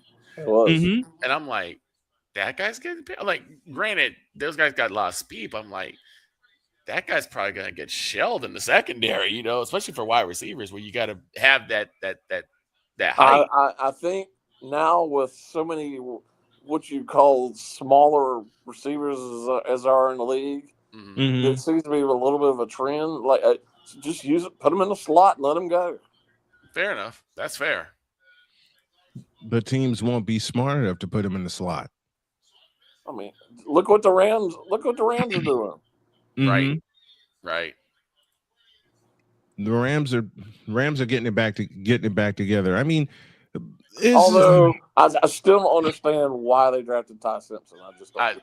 I think most people have like either said they have no idea why the Rams did it, or they're just saying that maybe it's because given how much older Matthew Stafford is. I totally get that, but Ty Simpson's the guy you're going after? That's what Snowman brought up during the draft. He's like, didn't Ty Simpson get shelled in the last game? Ty Simpson in his last game, which was against Indiana, got popped in the shoulder. His throwing shoulder. Well, let's not forget he only played one season. Right. He only played one season. He had, and I hate to make this assessment against the young man, but I got to call it like I see it. He had a couple of good games he had one good game in the playoff, which was against Oklahoma, and he had to bring his team back from 17 down to win that. I saw him in person in Athens in September, and they did win the game against Georgia, but he still didn't play that well. He didn't. Right. His running game got him that hit. His running game got him that win. Besides, Alabama's defense sealed it shut. Not to mention Georgia committed 3 turnovers that game. Right. Besides, go ahead, man. Georgia gave them that game. Yeah, they did. Georgia absolutely gave them that game when they should have blown Ty Simpson and Alabama out. Well, so they're blowing the smithereens. Besides Ty Simpson, were there any other surprises that you saw, Mr. Spivey? Not really in the first round. I wouldn't say there were too many reaches. I just don't understand. And then what gets me, not only that, is just get a serviceable quarterback this year, and then wait till next year's draft when there's so many good quarterbacks. Right. Yeah. Because, I mean, I know Stafford's not going to play forever, but, keep him another year or two and see what happens. Right. A quarterback that surprised me that got drafted at all was Carson Beck. Well, he's 18,000 years old. This is true. Remind me of who drafted Carson Beck. Who was it? Probably was the Browns. Who was it? I can't think of it off the top of my head. I'll look it up. We'll look it up here. Live research, folks. My thought is the Browns. No, I don't think it's Browns. I don't think it's the Browns. No, it ain't if it was the Browns, we would have remembered that.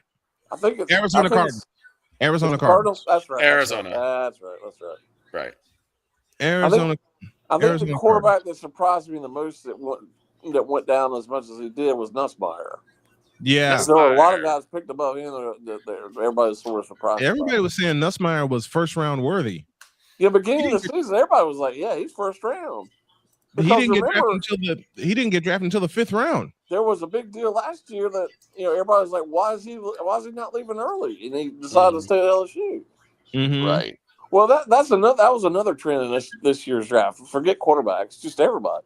There are a lot of much older people in this draft because everybody's staying because they're NIL. Mm-hmm. Right. You're making pretty good livings with NIL if you're especially a football or basketball player. Especially football, basketball. Because what did we say about Caitlin Clark before she left Iowa? She could have stayed another year. Yeah, she could have. Yeah, she could have stayed another year. Well, Paige Beckers could have too. Paige Beckers also. Imagine if UConn would have had her this year. Ooh. Wow. If they'd have had her and AC Flood, good grief. You're not beating them. Well, now they're together in Dallas, so we'll see how they are in Dallas. We'll see how Dallas can. We hope that Dallas won't mess it up, but then again, it is Dallas. It is Dallas. It is the Dallas wing. Your thoughts this year, Jay, on the upcoming WNBA season? This is their 30th year. Any thoughts going into the season? Well, I saw where last week they announced the TV schedule, and everybody's whining and bitching and moaning about how, the Fever on national TV all 44 games. Well, get over it. Say that again, please. Just get over it. You're talking about a team that has the most popular player in the league. Everyone wants to see her play. Right. And people are so mad that the Aces are not getting all 44 games broadcasted, even though they're the chance. I mean, we've already seen Asia Wilson. Nothing against Asia Wilson and all the players who have been there for years. Right.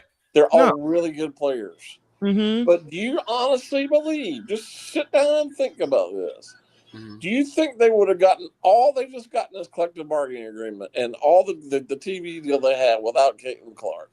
Not a chance. No. Not a chance. And this has all been the last, really, it hasn't even been 3 years. It's just been the last 2 years. Just a little over 2. A little over 2 years, because Caitlin Clark was the most anticipated draft pick. Yeah. They were talking about her during her junior year in Iowa when we were covering her there. Right. We were covering. Everybody thinks it's because Angel Reese? No. Dear God. Do you think that this change of scenery helps out Angel Reese? Hell no. I doubt it. I don't know that going to Atlanta is going to be that big of a help to her. Let me explain this. And this is the best way that I can explain this. Mm-hmm. Angel Reese was drafted to play basketball. Right. And I will say this until the cows come home or till I am taken home. Her last great game was at LSU when they went up against Iowa. Mm-hmm. And she had 17 points and 20 rebounds on a bad knee. Since then, and except for one game against Indiana, her hated rival supposedly, she's done nothing on the court. There was no guidance in Chicago, though. Like, I agree with that. I agree with that. She's on a better team. Right, because if you're going to trust Taylor Marsh with anything, what are you doing? Right. What are you doing? I mean, honestly, I would not trust Marsh to heat a pot of tea at this point. This is a team in the Chicago Sky who has dropped after they won a WNBA championship 5 years ago. Right. And they dropped like a rock. I'm certainly not Angel's biggest fan, but I don't get why they traded them. I mean, I don't either. I just don't. I don't either. I mean, she's clearly a draw. So why do you trade her? What they should have done was gotten rid of Taylor Marsh. Right. What they should have done was change organizational leadership and get some people in there that actually know how to market Angel Reese and also get her game better. Rebecca Randolph joins us in the chat. Good morning to you. But you're talking about a player in Angel Reese that's become an enigma. Right. Does she want to be a Barbie or does she want to play basketball? But Jay, you're right. She is a draw. She and so many others want to whine about what all Caitlin Clark's gotten. Well, again, get the heck over. She's a big part of the reason they've gotten what they've gotten. Dare I say, she's the reason they've gotten everything they've gotten. She's the reason why they got the deal that the CBA in place that they have. And what gets on my nerves, Jay, is that they are still planning to come after Caitlin Clark. They're still planning to show their hatred for Caitlin Clark. I've said this. Snowman has heard me say this multiple times. The draw of Caitlin Clark has been one, she's all about basketball, and you can't attach any agendas to her. You can barely attach any agendas to her, and that upsets people. Unfortunately, WNBA is right now an agenda-led league. Agenda-driven league. Yes. Well, yes. I think there are basically two reasons for that. But one of them I don't think is as big as the other. Everybody says because she's a straight white female. Well, one of them I think her being straight is not that big of a deal. I don't think so. I don't think they really, but I do feel like the fact that she's white and getting all this notoriety is a big deal to the black players. Yeah. What'd you call it, Jay? RACE. Yes, there's no question Period. about it. No question. Period. But I'd feel differently if she was just some average player getting all this notoriety. She's not. She's not average Like if at she, all. if she was the female version of Luke Longley, no one would be saying anything. No. Exactly. But this is a very, very special talent in Caitlin Clark that we're talking about. I just hope she can stay healthy this year. Yes, please. My God, that's criticism. If she now, one thing she said last week, I'll believe it when I see it, is that she is willing to play off the ball this year to not be as tired and not be as worn down and get injured. Well, I'll believe that when I see it. I just don't see her doing that. Right. I just don't see it because the way she shoots the ball and the way she sees the court. I know she has some turnovers, but I think a large part of the reason she has so many turnovers is that people just don't anticipate and see the court like she does. Mm-hmm. Exactly. Her court vision is off the charts. But now that she's had time with Aaliyah Boston, which is now 3 years, Sophie Cunningham, Lexi Hall, they're going to see the court just as well as she is playing with her. Well, and to the also Fever's credit, to the Fever's credit, they have really built a really pretty strong team around her. Right. Yeah. You got Monique Billings that's there now. That's another big that can run with her. Right? They got I don't have the roster in front of me, so forgive me, folks. But they have built a really strong team. You think if they don't like Caitlin Clark, do you think they're going to like Lexi Hall and Sophie Cunningham? Mm-mm. They already don't like Sophie Cunningham now because Sophie Cunningham is Clark's protector.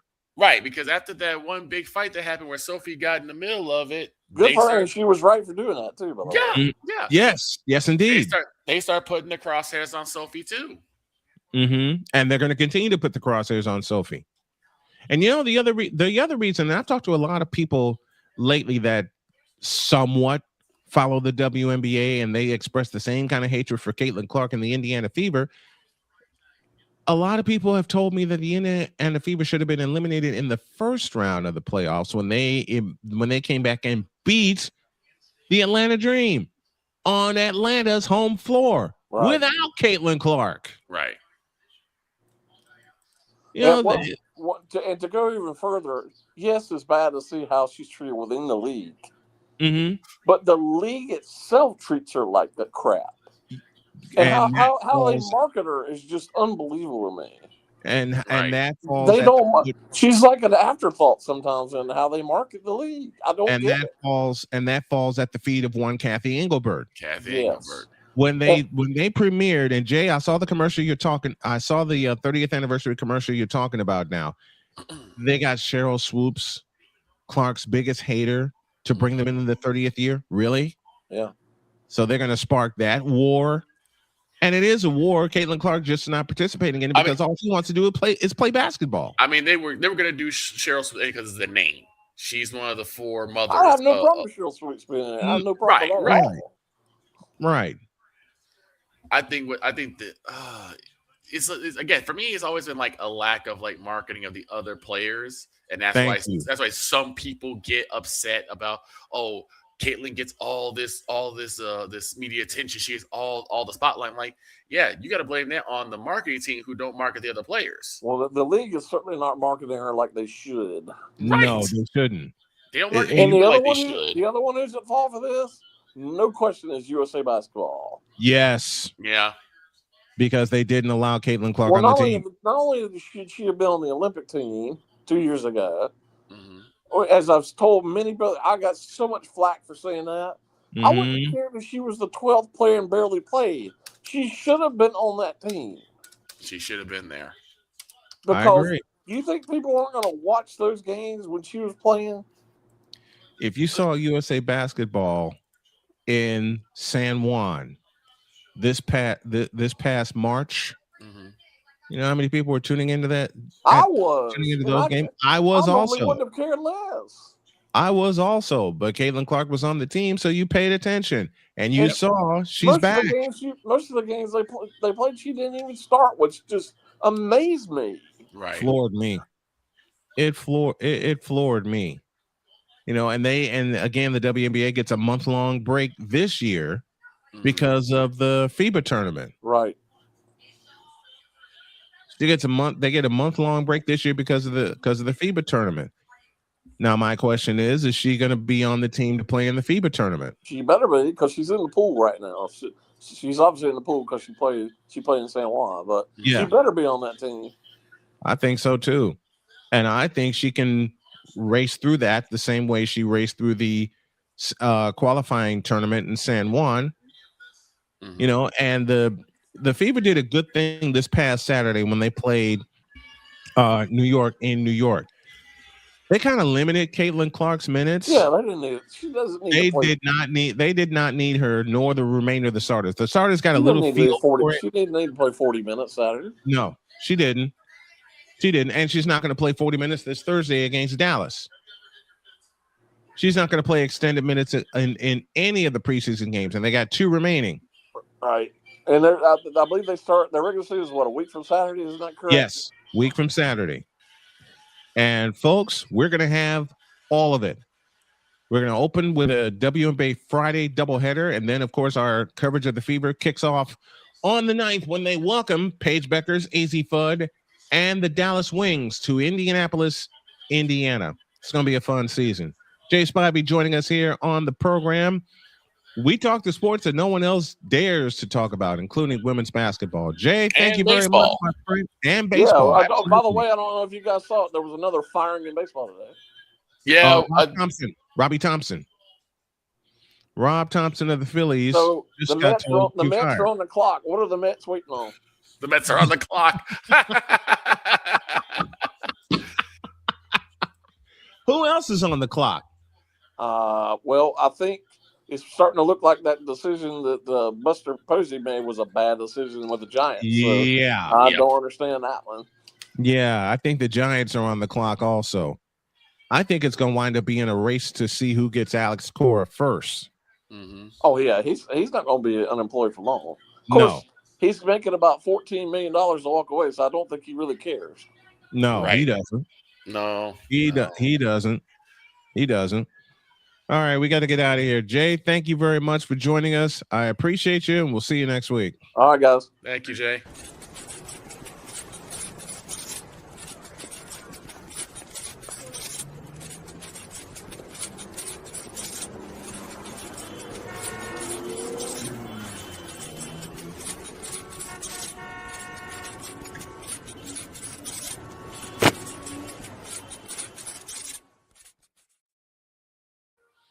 Cam Newton Elite?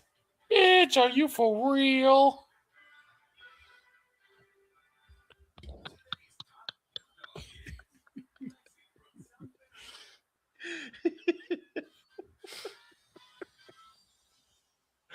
I may screw it. You might as well. Cam Newton Elite? Bitch, are you for real? Nobody talks about baseball? Bitch, are you for real? Exactly. Caitlin Clark, an afterthought? Bitch, are you for real?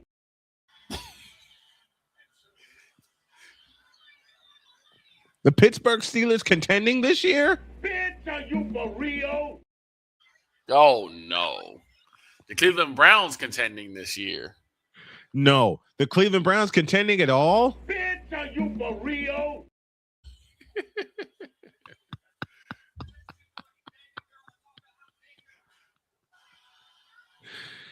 JJ, you're not gonna like me for this, but the Philadelphia Phillies contending this year? Bitch, are you for real? Uh-oh.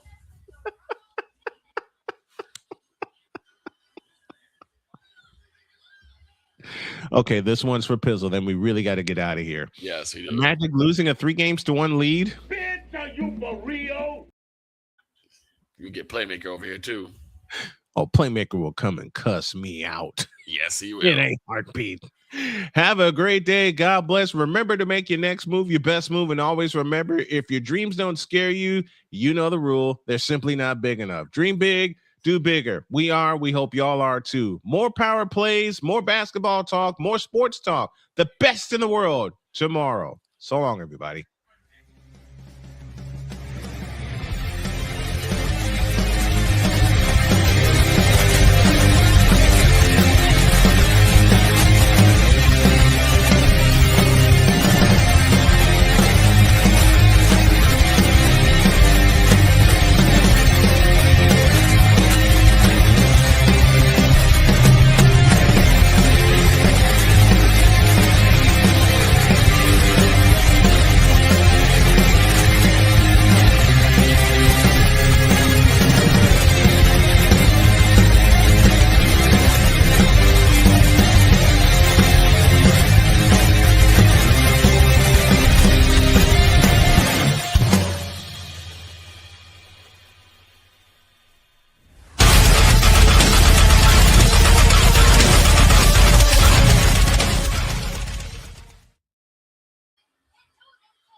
And tomorrow is the premiere of the SMSN Sports Carousel.